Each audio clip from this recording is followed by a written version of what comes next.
ISRO by 2027 would release the upgraded LVM-3. Now, LVM-3 would be based on semi-cryogenic technology. Now, the benefits are it would have improved efficiency, more eco-friendly and lesser cost. Now, if we compare cryogenic and semi-cryogenic, cryogenic usually uses liquid hydrogen and liquid oxygen. However, semi-cryogenic would use liquid oxygen and refined kerosene at lower temperature, which would lead to more thrust per volume, and this would be a new technology to boost next generation heavy lift vehicles. So with the original LMV model, we were able to have a payload of up to 4,000 kilograms. However, with upgraded LVM-3, we can have up to 5,200 kilograms. So definitely you have more efficiency with lesser cost that could be brought. Now again, if we talk about the various stages under the existing LMV which is being used under GSLV Mark III,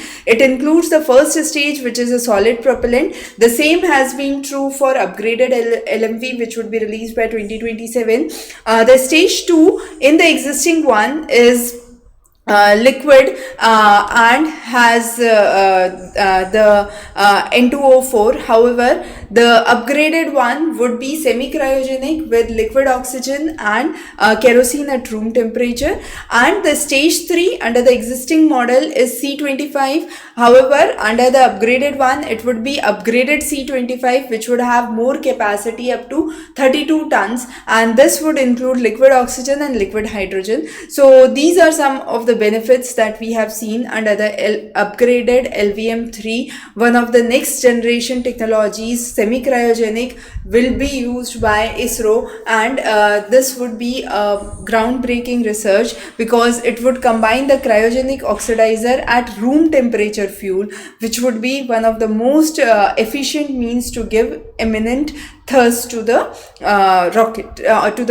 the engine, right? So those are some of the important developments. We will be covering more in the upcoming sessions. Stay tuned. Thanks for joining.